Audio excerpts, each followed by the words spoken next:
d'abord, j'aimerais dire que quand j'ai commencé l'humour, je me suis formée moi-même. Je suis un peu autodidacte en humour.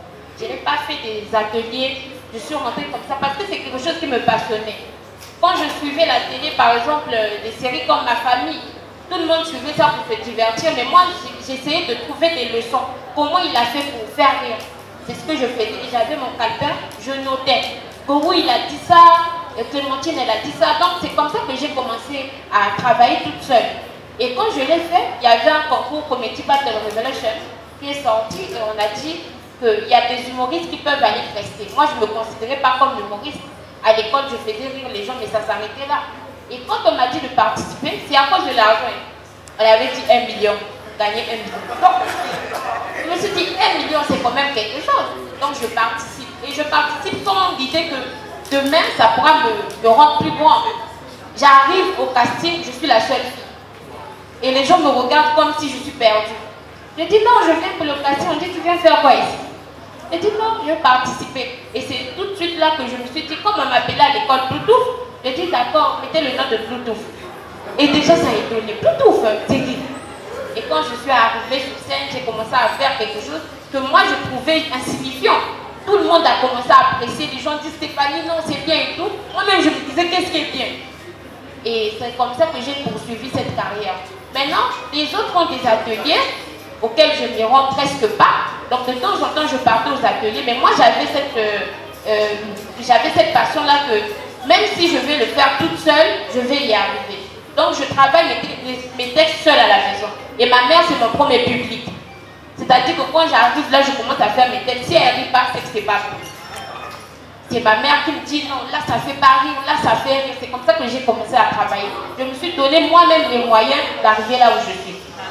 Et les gens étaient étonnés de voir que comment une fille qui, ici au pays, ne donne pas, elle arrive à faire des voyages. C'est parce que je m'informe aussi et je prends mon temps. Parce que Internet aujourd'hui, c'est un peu donné à tout le monde. Parce que tout le monde a un téléphone tôt. Et puis il faut savoir s'en servir.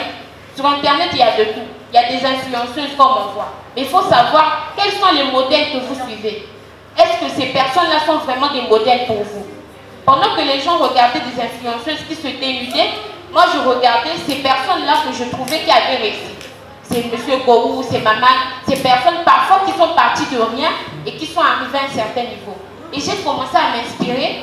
Je travaillais mes sketchs et je filmais mes sketchs parfois avec un téléphone. Et quand j'avais la capacité, c'était avec une bonne caméra et j'ai envoyé mes textes.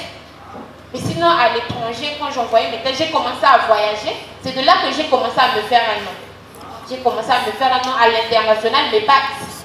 Les gens ne me connaissaient pas. Du coup, même quand j'ai eu mon premier prix, qui a été Award du rire africain, les gens se posaient la question, mais comment elle a un prix africain alors que dans son pays, on ne la connaît pas? Parce que je me suis donné ces moyens-là. Et ce deuxième prix, ça a encore surpris les gens, parce que c'est aussi africain. Bon, plus qu'africain, parce que c'est RFI, donc ça dépasse encore l'Afrique, c'est international et tout. Donc je veux dire que je me suis donné ces moyens-là. Et je pense que toute personne ici, toutes les femmes qui ont cette passion-là, ou bien n'importe quelle passion, ça peut être même la couture. Ça ne veut pas dire que tu dois arrêter tes études. Non, tu peux joindre les choses. Moi, par exemple, à un moment, j'étais déscolarisée. Quand je suis arrivée en terminale, j'ai été déscolarisée.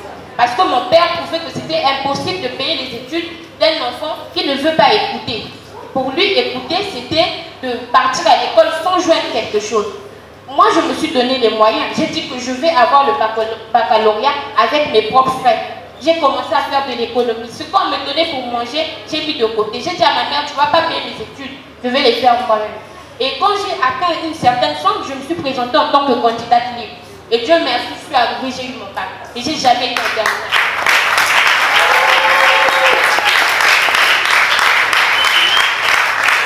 Et après ça, j'ai dit, je ne peux pas me limiter seulement en terminale.